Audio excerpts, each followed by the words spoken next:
Michel Foucault was born on October 15, 1926, in Poitiers, a provincial city in western France. His full name, Paul-Michel Foucault, reflected the traditionalism of his bourgeois family. He was the second of three children born to Paul Foucault, a prominent and conservative surgeon. The Foucault household was one of discipline and academic expectation, anchored in the social norms of the French upper middle class.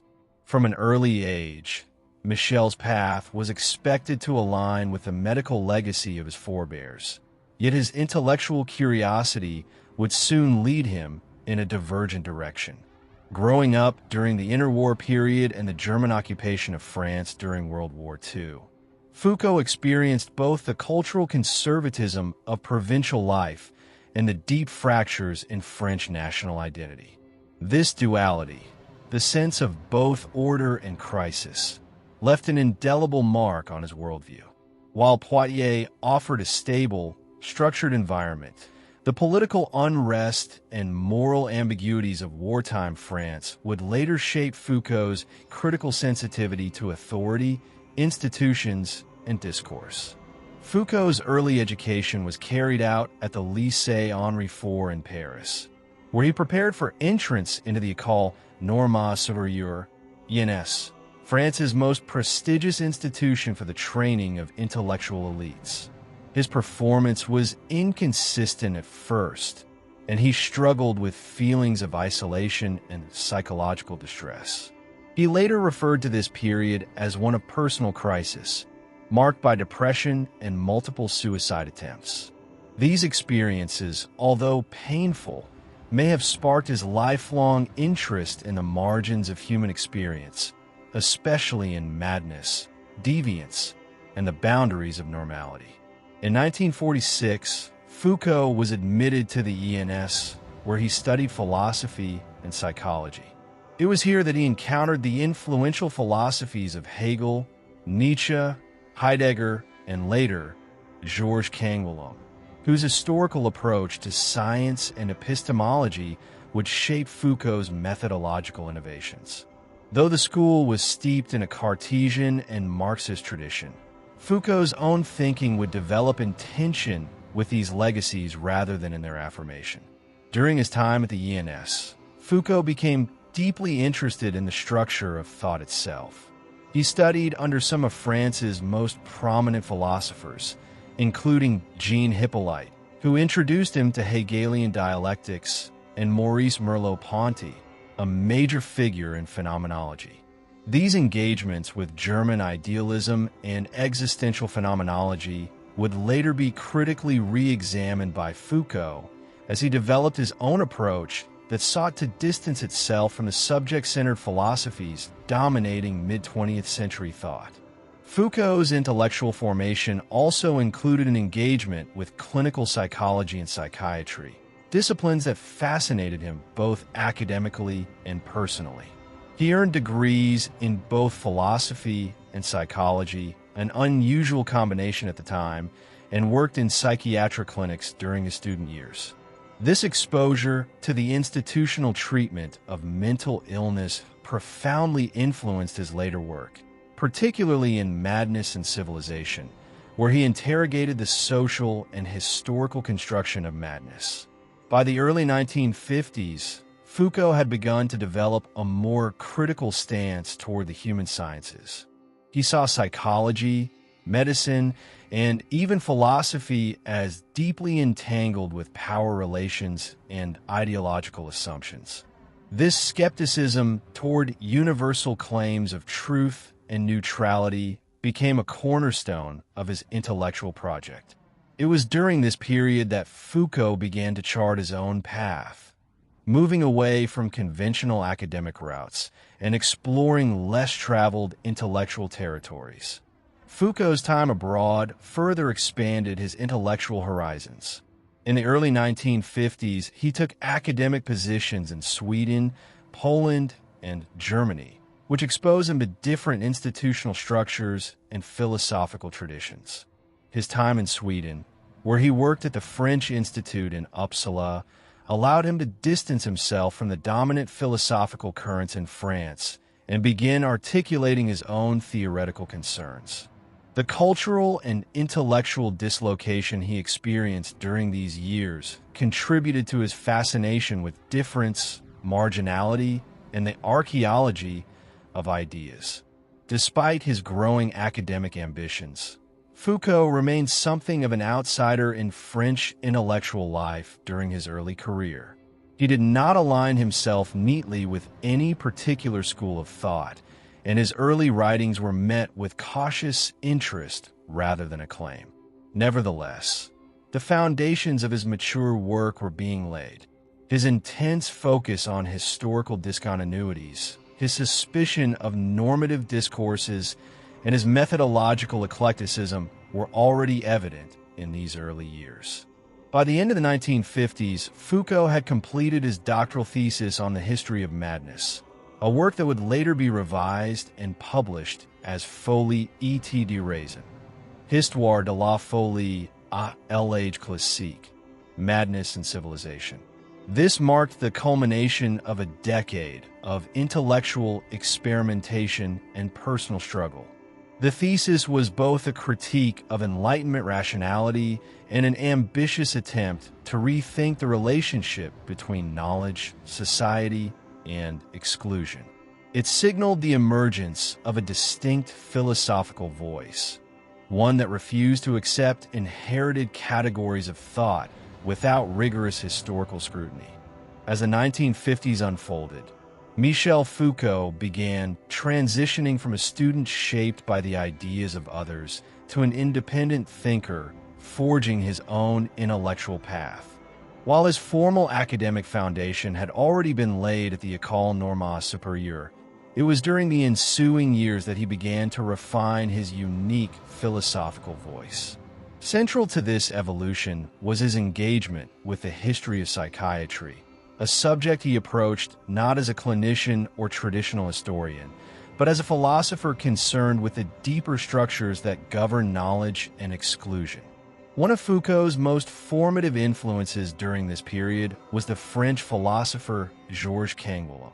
Canguilhem, who taught the history and philosophy of science at the Sorbonne, did not merely chronicle the progress of scientific knowledge. He examined the epistemological ruptures and shifts that occurred within disciplines.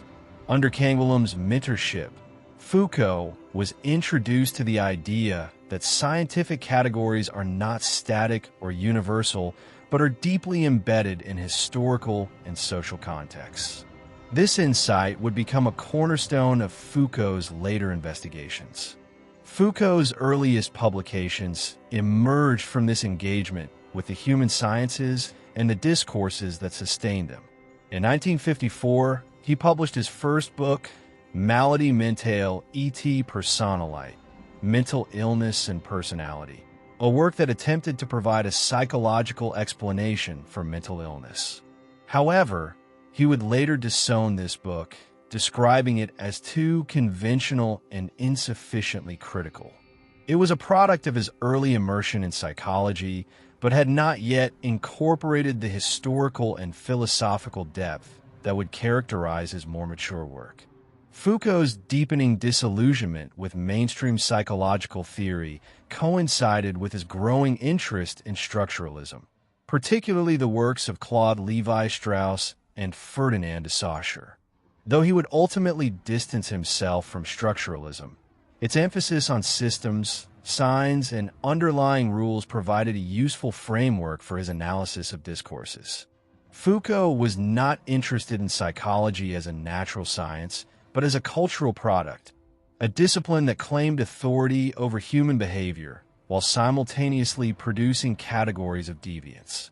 His increasing skepticism of normative claims made by the human sciences found expression in his major thesis project, which would later become Madness and Civilization, Folie et de raison, published in 1961.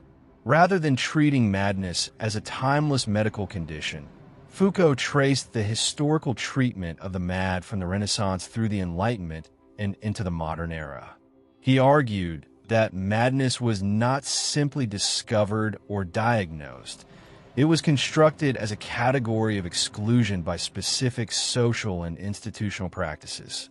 One of the central themes of Madness and Civilization was the idea of confinement. Foucault described the Great Confinement of the 17th century when societies across Europe began to lock away not only the mentally ill, but also the poor, the idle, and the socially deviant.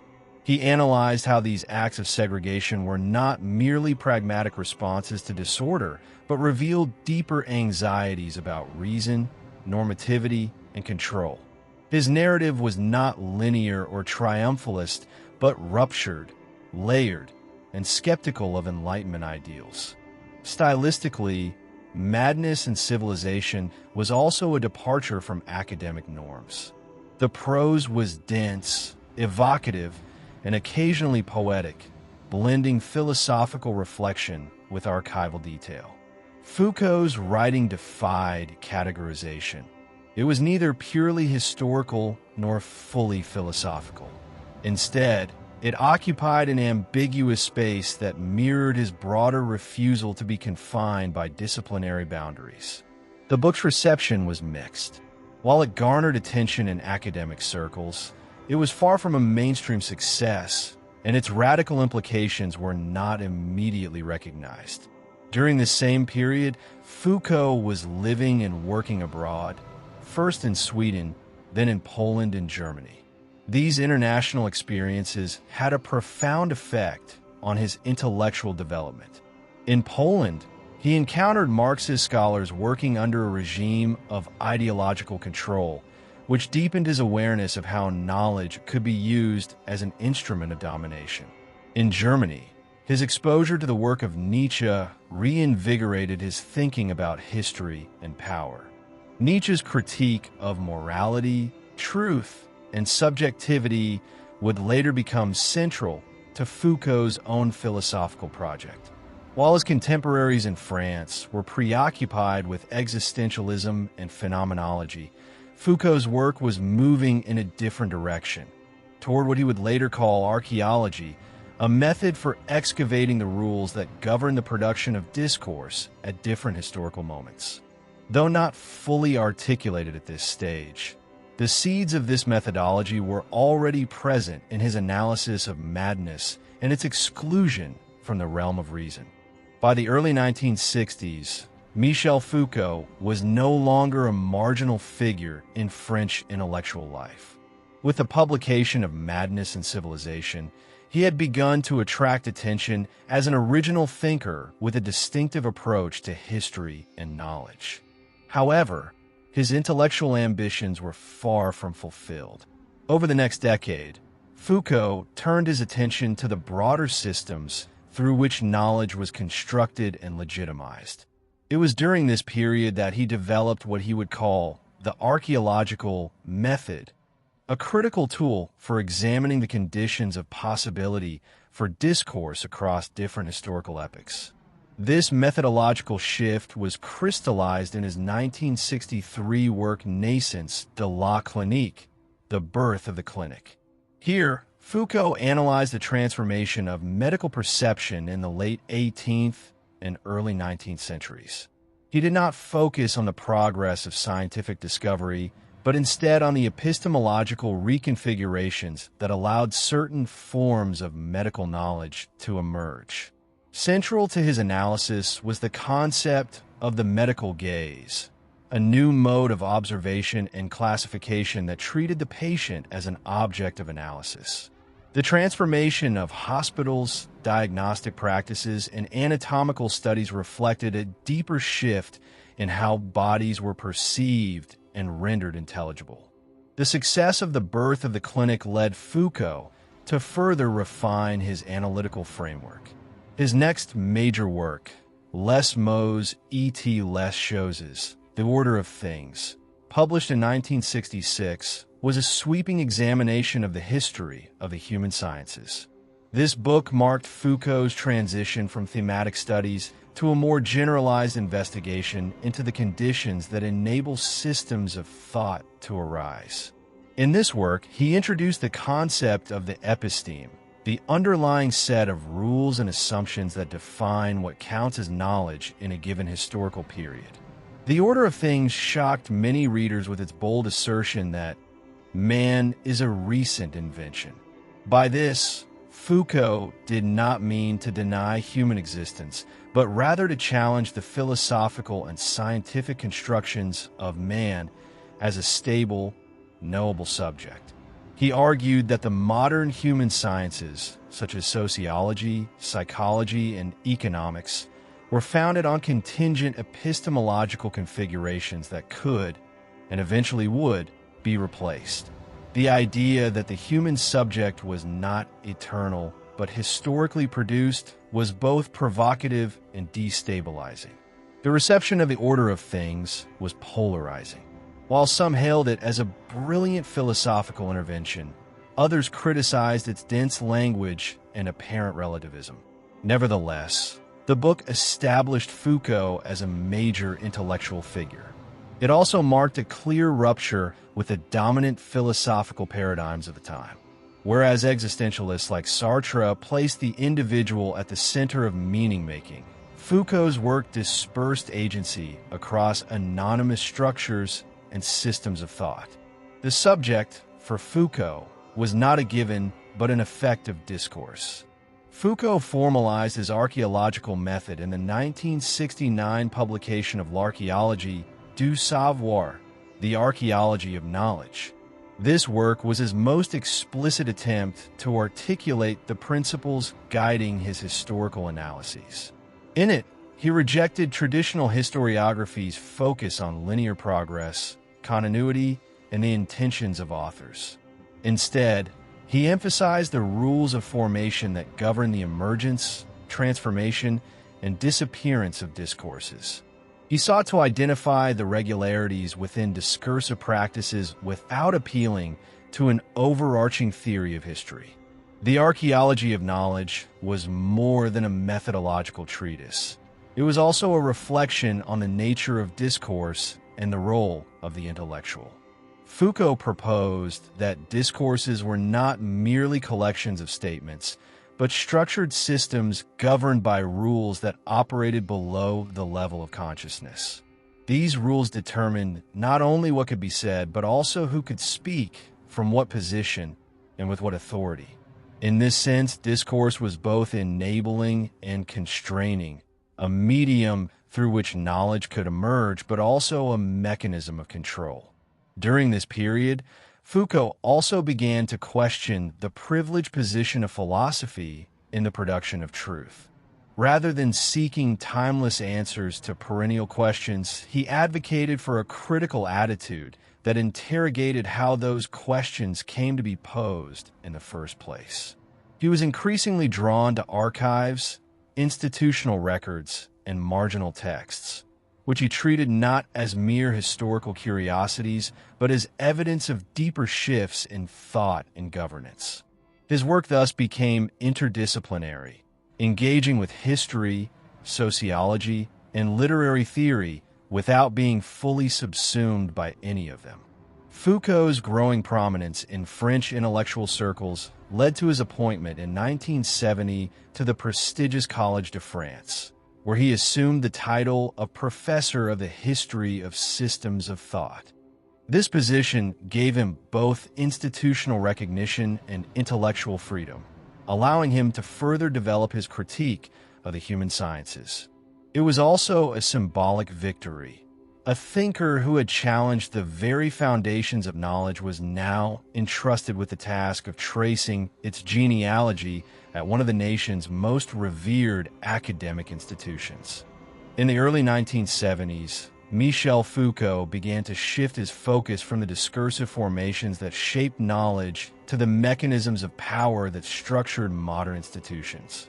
This intellectual turn led to a new phase in his work, often referred to as genealogical.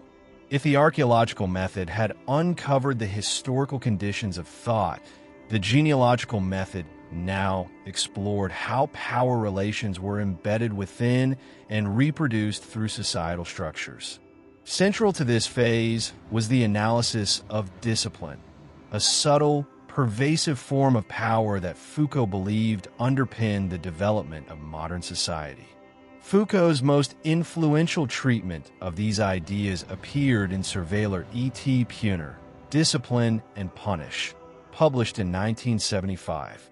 In this book, he explored the transformation of punitive practices from the spectacular violence of public executions in the 18th century to the silent regulation of bodies in contemporary prisons. The work opened with a vivid and brutal description of the execution of the regicide Damiens in 1757, contrasting this with a modern prison timetable, thereby illustrating the shift from punishment as a physical spectacle to punishment as a system of surveillance and control. At the heart of Discipline and Punish was Foucault's concept of the disciplinary society. He argued that modern institutions such as schools, hospitals, military barracks, and factories functioned as sites where individuals were observed, measured, and normalized. These institutions employed a range of techniques, including timetables, examinations, and spatial organization, to produce obedient and productive subjects.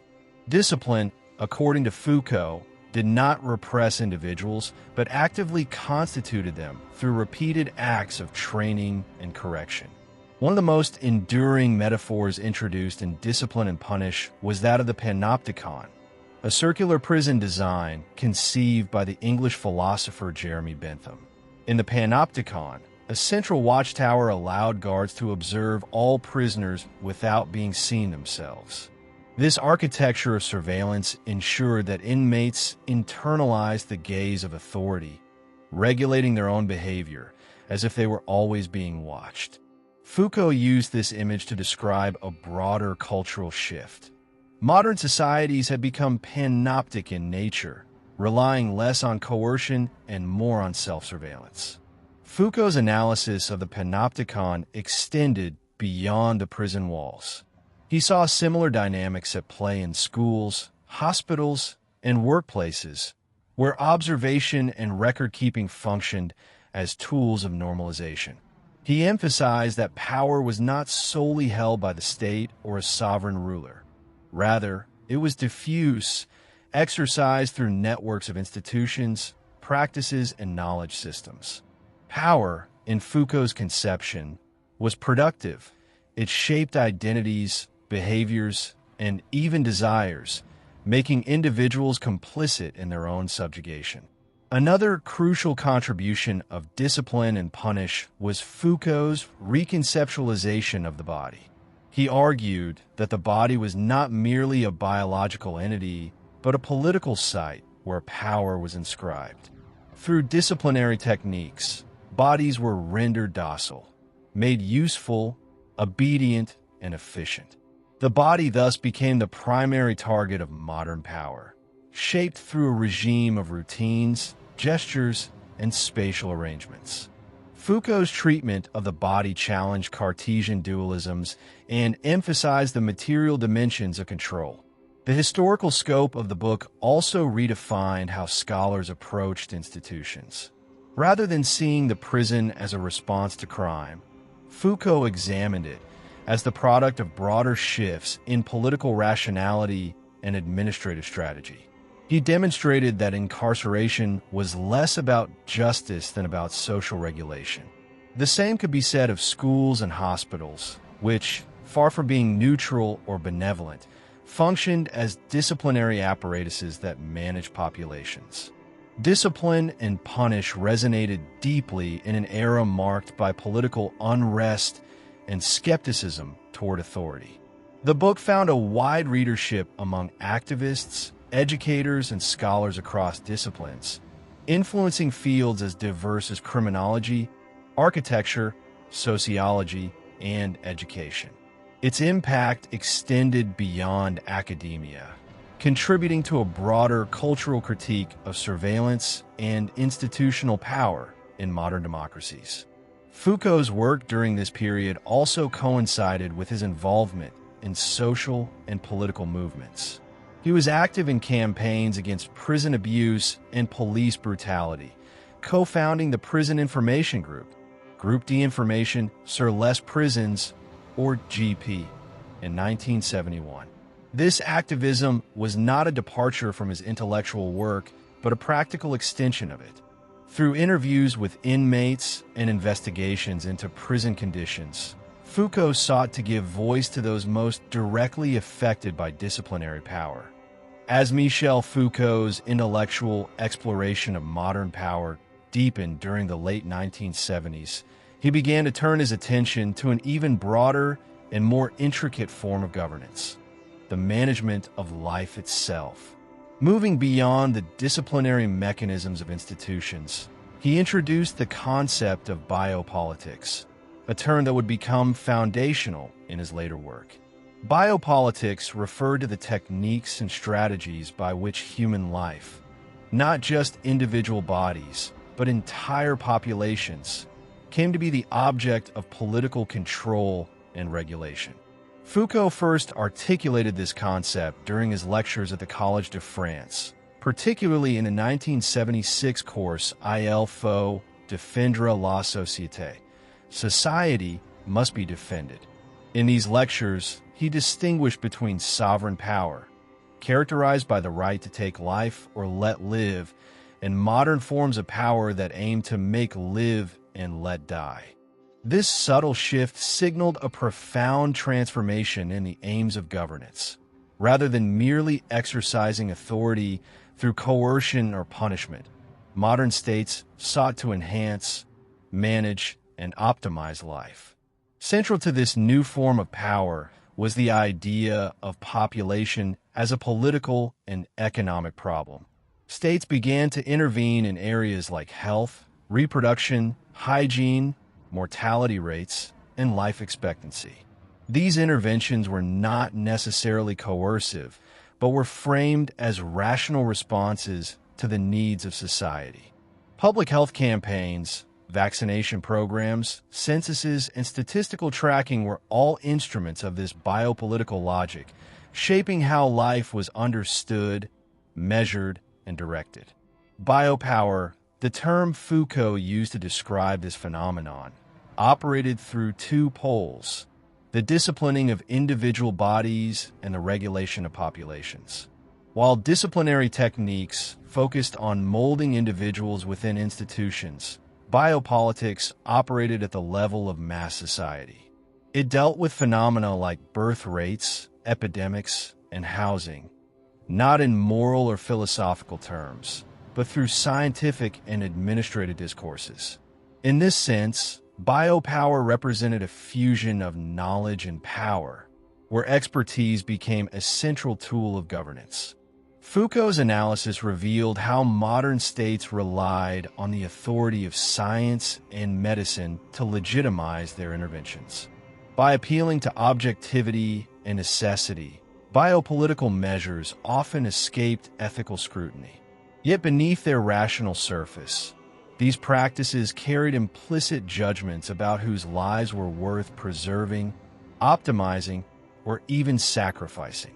The politics of life, he argued, always entail the politics of death, a fact made most explicit in forms of racism that justified exclusion or extermination in the name of protecting the social body. This idea culminated in Foucault's chilling observation that biopolitics made genocide possible within the framework of modern rationality. In society must be defended, he analyzed how state racism allowed the biopolitical state to distinguish between healthy and unhealthy elements of the population. Through this logic, war, extermination, and neglect could be framed not as atrocities but as necessary acts of preservation. Foucault's genealogical approach thus illuminated the dark underside of modernity, where care for life coexisted with mechanisms of exclusion and destruction. At the same time, biopolitics did not manifest only through spectacular or violent means. Foucault showed how mundane practices, like school vaccination schedules, fertility clinics, or demographic studies, were part of the same continuum. These practices, while often beneficial, also defined norms and marginalities. They helped to produce categories like normal, deviant, healthy, and disabled, shaping how individuals and groups understood themselves and their place in society. Foucault was particularly interested in how this mode of power reshaped subjectivity. Individuals were increasingly interpellated not just as legal subjects, but as biological beings, defined by their health status, reproductive capacity, or genetic makeup. This transformation gave rise to new forms of identity and resistance, such as feminist, queer, and disability movements, which contested the ways in which life was managed and categorized. Though Foucault did not align himself directly with these movements, his work provided crucial theoretical tools for their critique. The scope of biopolitics also extended into economic and social policy. Welfare systems, insurance schemes, and labor regulations, all of which sought to protect and enhance life, were grounded in the biopolitical imperative. Yet they also introduced new dependencies and forms of surveillance. The bureaucratic management of life created what Foucault called governmentality, a term that captured the ways in which modern states govern through a combination of institutions, procedures, analyses, and reflections aimed at managing populations and conducting the conduct of individuals. In the final years of the 1970s, Michel Foucault's intellectual path led him to analyze the evolution of modern governmental practices. This phase of his work would come to be defined by the concept of governmentality, a neologism he introduced to describe a specific rationality that had reshaped the role of the state, the economy, and the individual in contemporary societies. With this idea, Foucault shifted his focus once again, this time to the intersection of political reason, administrative apparatuses, and the technologies of self-conduct. Foucault first explored governmentality in his 1978 and 1979 lectures at the Collège de France, later published under the title The Birth of Biopolitics. Here, he examined the emergence of liberal and neoliberal governmental rationalities, seeking to understand not just who governs and by what authority, but how governing is made possible through networks of knowledge, norms, and strategies. For Foucault, governmentality was not limited to the actions of the state. It encompassed the entire ensemble of institutions, calculations, and practices aimed at directing human behavior.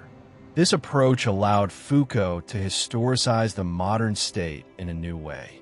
Rather than viewing the state as a monolithic or ahistorical entity, he analyzed it as a mutable formation whose legitimacy and techniques varied across different historical periods. He traced the shift from medieval sovereignty, based on law and divine authority, to early modern forms of mercantilism and police, and finally to liberal government, which emphasized minimal interference and the promotion of free economic activity. A central theme of Foucault's analysis was the paradox of liberalism. While it presented itself as a form of non-intervention, it in fact required continuous intervention to create and sustain the very conditions in which freedom could flourish. This contradiction became particularly evident in the rise of neoliberalism, especially in the economic policies advanced by the Chicago School and figures such as Friedrich Hayek and Gary Becker. Foucault was among the first French intellectuals to take neoliberalism seriously, not merely as an ideology, but as a new political technology. In his study of neoliberal governmentality, Foucault emphasized how economic principles began to inform not just market activity, but all aspects of social life. The neoliberal subject was recast as a self-entrepreneur responsible for managing their own human capital and life risks. Education, health, and welfare were increasingly governed through metrics of efficiency, productivity, and competition.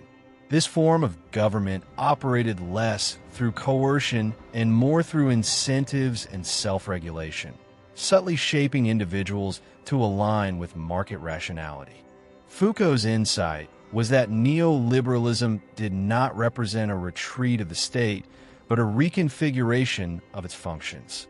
The state now actively shaped markets, promoted enterprise, and facilitated the conditions necessary for the proliferation of entrepreneurial conduct. Public policies were no longer guided by moral imperatives or collective ideals, but by technical assessments of risk, cost-benefit calculations, and policy effectiveness. The language of governance became managerial and economistic, even in areas traditionally associated with ethics or solidarity. This new mode of governance also reshaped citizenship. Individuals were no longer primarily bearers of rights or duties, but were increasingly expected to take responsibility for their own welfare, security, and success.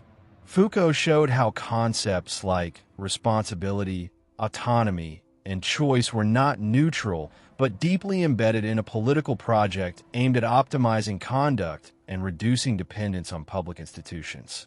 The poor, the unemployed, the sick, once seen as recipients of collective care, were reframed as subjects needing activation, motivation, and discipline.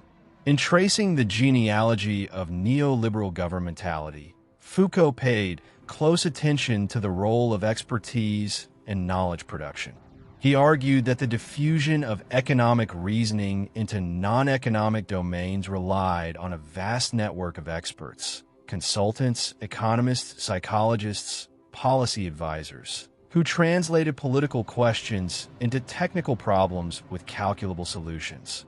This expert knowledge functioned as a form of power, not through domination, but through the configuration of what could be thought, said, and acted upon.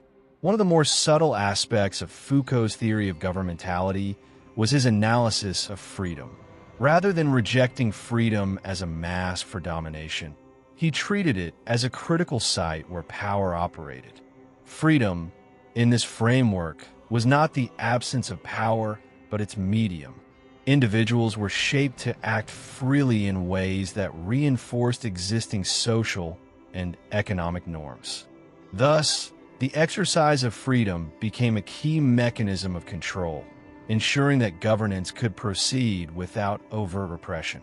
In the final stage of Michel Foucault's intellectual journey, his attention turned increasingly to the concept of the subject, not as a fixed identity, but as a historical construct shaped by practices, discourses, and relations of power.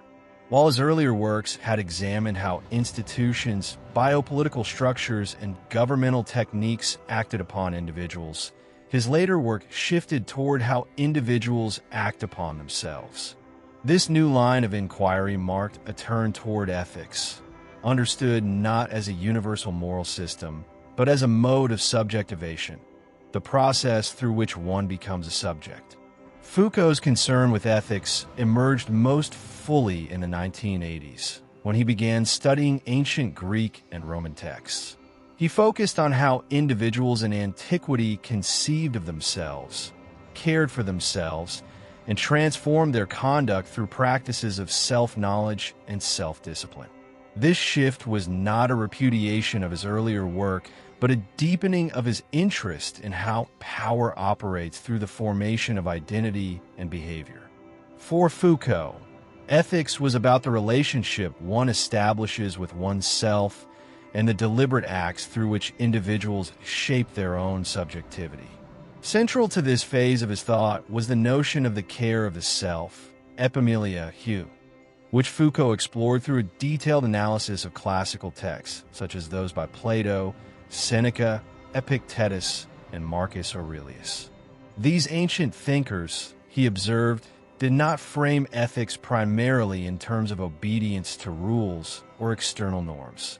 Instead, they developed a rich tradition of self-examination, reflection, and spiritual exercises aimed at achieving mastery over the self. These practices were not private or introspective in the modern sense, but were embedded in social and political life, forming part of one's role as a citizen. Foucault argued that the ancient ethics of the self were fundamentally different from modern moral systems. Where Christian and modern Western ethics often emphasize submission to a transcendent law or divine will, Greco-Roman ethics revolved around the formation of character through practice. Techniques such as writing personal diaries, engaging in philosophical dialogue, meditating on one's actions, and rehearsing potential crises were all part of an active process of self-constitution.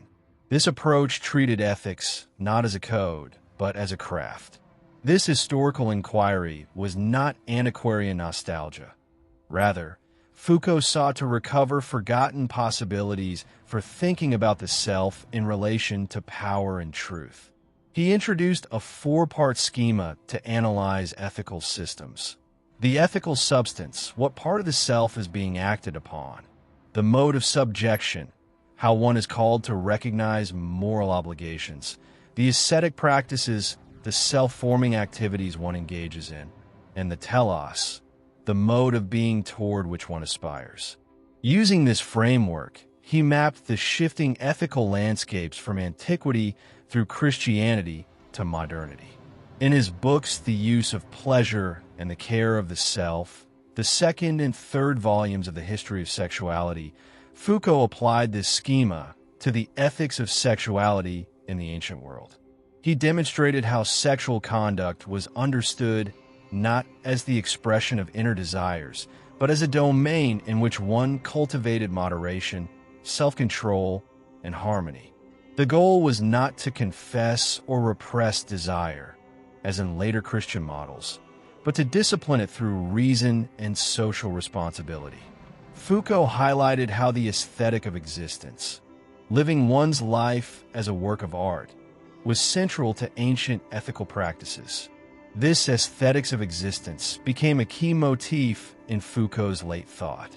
He envisioned ethics as an ongoing, creative process in which individuals could experiment with forms of life and resist the normalization imposed by dominant discourses.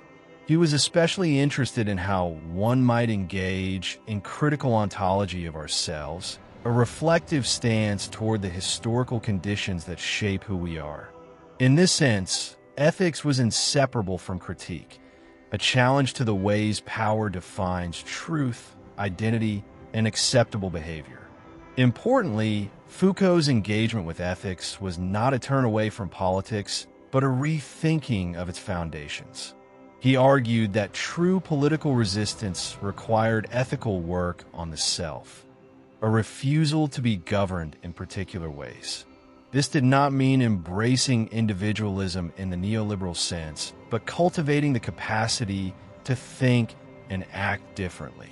The practice of freedom, for Foucault, involved both an awareness of how one is shaped and a commitment to transforming that shaping through deliberate self-practices.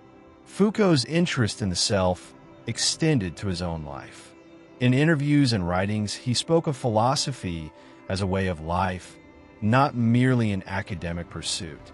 He believed that intellectual work should transform the subject who undertakes it. This ethos was evident in the way he engaged with ancient texts, not as historical artifacts, but as sources of inspiration for contemporary thought. In his final years, Foucault saw himself not just as a theorist of power, but as a practitioner of philosophical self-formation. While Michel Foucault is often remembered for the complexity of his theoretical contributions, he was also a figure deeply involved in the political struggles of his time. Far from being confined to the realm of academia, Foucault's thought evolved in tandem with his lived experiences of resistance, solidarity, and confrontation with institutional power. In the 1970s and early 1980s, he participated in a wide array of activist causes, and these engagements deeply informed the trajectory of his intellectual work. Foucault's first major entry into public activism came in 1971 with the formation of the Groupe d'Information sur les Prisons, GP, a collective he co-founded with Jean-Marie Domenach, Pierre Vidal-Naquet, and others. The group's aim was not to speak on behalf of prisoners, but to allow prisoners to speak for themselves. GIP operated through the dissemination of first-hand accounts, surveys, and reports that exposed the systemic abuse, overcrowding, and degradation within the French penal system. This effort was pivotal in linking Foucault's abstract work on power and institutions to tangible political action. Unlike traditional advocacy groups, GIP rejected hierarchical leadership and formal structures. It functioned horizontally and anonymously, with its members intentionally keeping a low profile. Foucault saw this as a way to avoid reproducing the very power structures the group sought to challenge. GIP's short but impactful existence revealed the philosopher's commitment to disrupting the invisibility of marginalized voices, and its ethos would resonate through his later studies on incarceration and surveillance. His political involvement was not limited to domestic issues. During the 1970s, Foucault lent his voice to international causes, often challenging both Western imperialism and oppressive regimes abroad. He publicly denounced the Shah of Iran's brutal rule, while paradoxically supporting the Iranian Revolution in its early stages, interpreting it through the lens of a spiritual uprising rather than a purely political event. While his optimism about post-revolutionary Iran would later wane, these moments demonstrated his willingness to confront complex and evolving political landscapes without doctrinaire alignment. Foucault's solidarity with workers, prisoners, immigrants, and those facing psychiatric repression consistently revealed his opposition to centralized forms of authority. He was particularly critical of the French Communist Party and traditional Marxist frameworks, which he saw as rigid and often complicit in forms of domination. Instead, he sought out local, specific struggles that could expose the workings of power in concrete, everyday experiences. His approach was always skeptical of universal causes, preferring to amplify singular sites of resistance that could fracture dominant narratives. A striking example of Foucault's applied commitment was his engagement with the plight of migrants and undocumented workers in France. He joined protests and hunger strikes supporting the sans-papiers, advocating for their right to remain and live with dignity. His insistence on the political significance of those excluded from juridical recognition echoed the concerns of his biopolitical analysis, though he did not frame it in those theoretical terms at the time. Rather, he emphasized the urgency of visibility and the dismantling of bureaucratic violence. In matters of sexuality and identity, Foucault also played a quiet but influential role. Though personally reserved, he participated in the early movement for gay rights in France and later in the United States. He refused to be categorized under identity labels, arguing that identity itself was a regulatory construct. Yet he recognized the strategic necessity of organizing around identity-based injustices. He advocated for what he called strategic essentialism, the temporary assumption of an identity to contest its political exclusion while simultaneously critiquing its stability.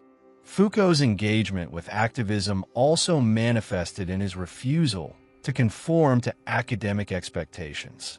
He frequently used his platform as a public intellectual to raise awareness of injustice, often at the expense of professional prestige or political safety. His interviews, essays, and lectures were filled with references to current events, grassroots movements, and unfolding conflicts. He saw theory as a tool, not an end in itself, a way to intervene in the world rather than merely interpret it. His activism informed his methodology.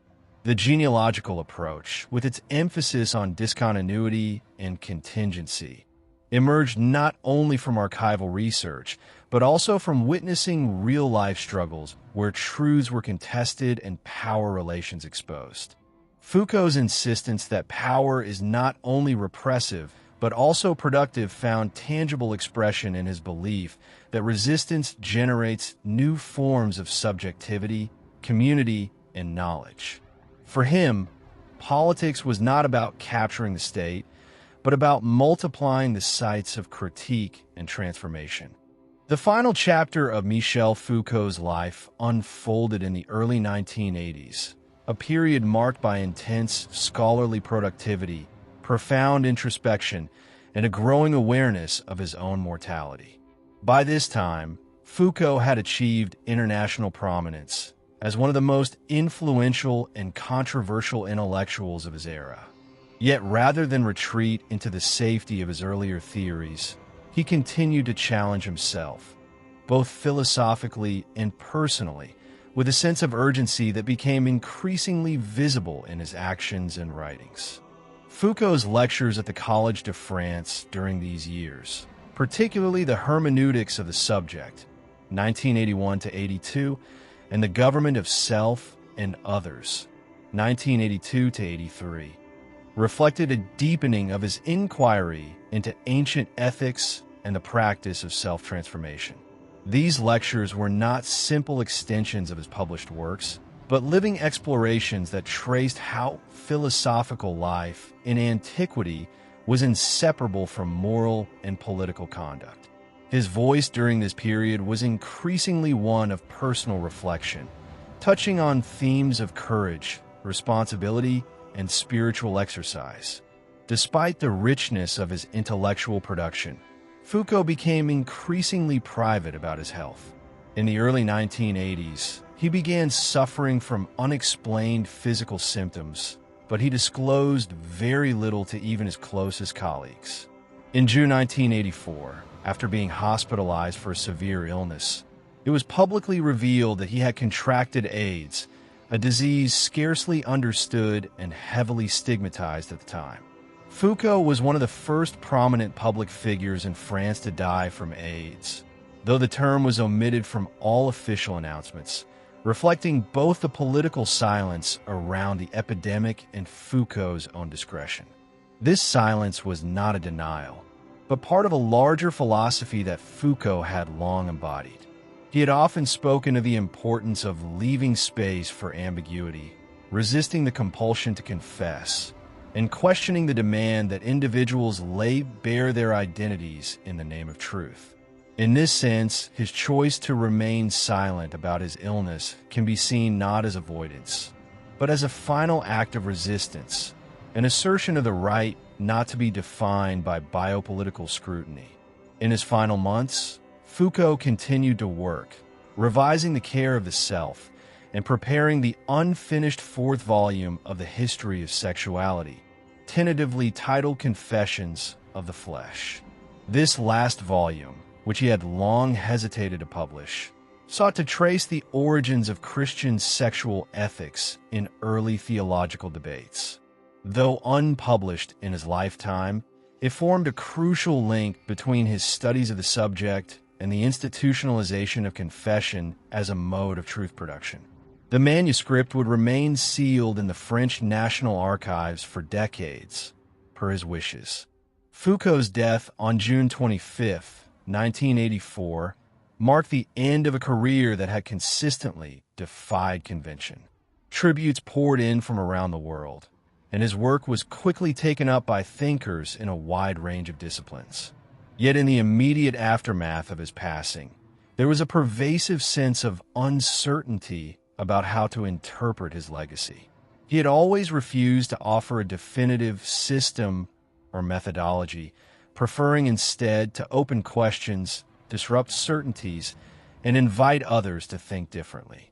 In the years following his death, Foucault's thought began to radiate outward in unexpected directions.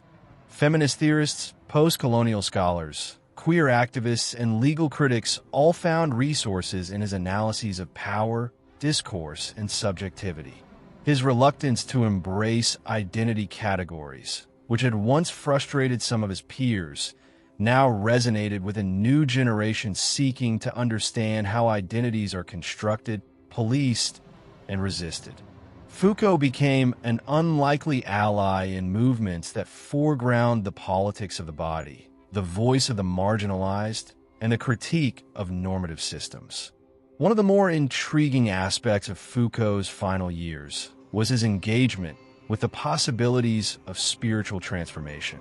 While he never embraced religious belief, he expressed a growing admiration for modes of existence that combined self-discipline, reflection, and resistance to worldly corruption. His late fascination with cynicism and stoicism revealed an evolving vision of philosophy as a way of life, rooted not in doctrine, but in practice. In this light, his turn toward the care of the self appeared less as a retreat and more as a radical act of autonomy. Foucault's burial in the Montparnasse Cemetery in Paris was a quiet affair, attended by family, friends, and a few close collaborators. There were no grand ceremonies or institutional tributes at his request. His grave, marked with a simple stone, stands in contrast to the complexity of his thought. Yet this modesty seems fitting for a thinker who insisted that theory must always remain in motion, unfinished, and open to revision. Foucault did not seek immortality through final truths, but through the continual reactivation of thought. Michel Foucault's intellectual legacy did not end with his death. Instead, it entered a new phase of transformation. His work, composed of shifting perspectives and evolving concerns, became a fertile ground for interdisciplinary exploration. While many thinkers leave behind a fixed system of ideas, Foucault's refusal to codify his thought opened the door for constant reinterpretation and adaptation.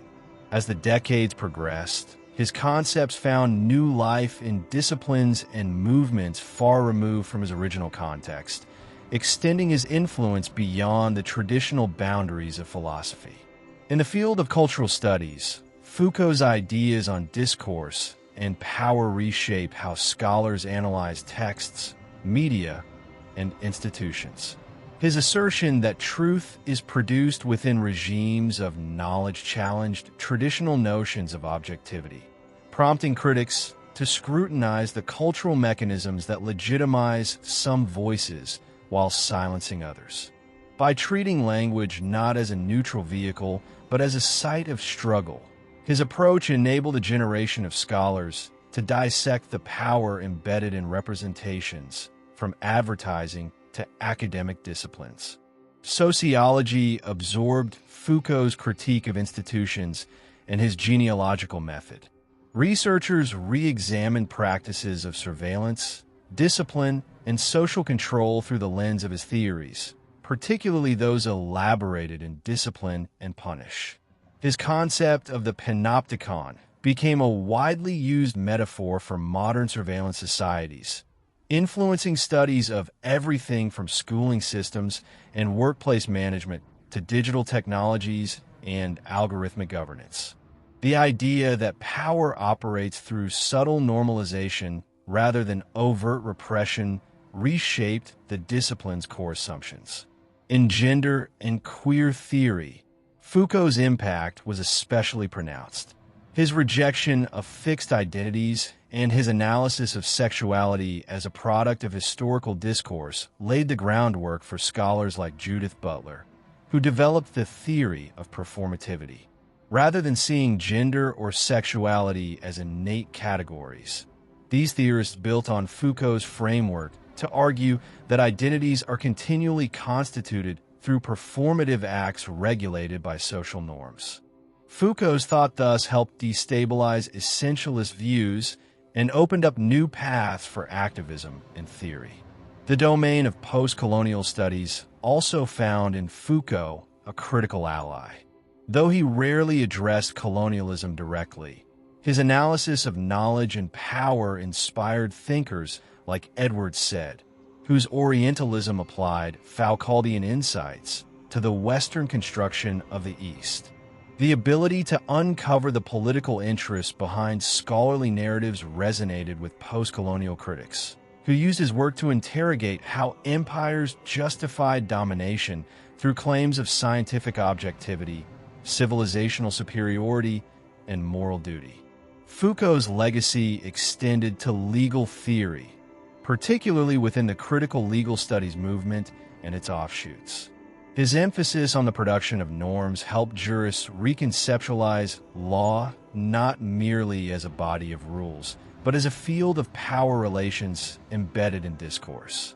The legal subject, rather than being a stable bearer of rights, became a product of legal constructions. Scholars examined how law constructs categories like criminal, alien, or minor, and how those categories function within larger mechanisms of governance. In education, Foucault's thought became central to debates about pedagogy, discipline, and institutional design. Educators and theorists critiqued the role of schools not only as spaces of knowledge transmission, but also as sites of behavioral regulation and subject formation.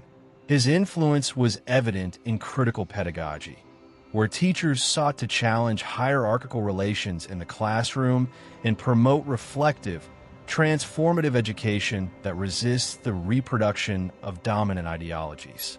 In the realm of health and medicine, Foucault's analysis of biopolitics and medical discourse reshaped how researchers approach public health, psychiatry, and patient care. His work raised crucial questions about the role of expert knowledge in defining illness, regulating bodies, and managing populations. Scholars applied his theories to contemporary issues such as reproductive rights, mental health policy, and the global management of pandemics, offering critiques of how health systems often reflect and reinforce broader social inequalities. Foucault's thought also spurred developments in political theory, especially in debates around governance, resistance, and neoliberalism. His concept of governmentality became a cornerstone for analyzing how states exercise power through subtle forms of management and self-regulation, rather than through overt coercion. Political theorists used this idea to explore the transformation of governance in the age of markets, the rise of technocratic rationality, and the shifting role of citizenship in liberal democracies. Even art and architecture were touched by Foucault's legacy. Artists and critics drew on his spatial analyses, such as his reading of heterotopias, to explore how spaces reflect and shape cultural meaning. Museums, hospitals, prisons, and even urban planning were re-evaluated as expressions of deeper epistemic structures. In this way, Foucault helped bridge the gap between abstract philosophical concerns and material cultural forms. What makes Michel Foucault's intellectual afterlife remarkable is not just the breadth of his influence, but the vitality with which his ideas continue to evolve. He remains not a figure of dogma, but of perpetual provocation. Across diverse contexts, his concepts are not merely cited, but reworked, challenged, and reimagined. Through this process, Foucault's presence endures, not as a monument, but as a force of inquiry, a method of critique, and a compass for navigating the tangled terrains of knowledge and power in the modern world.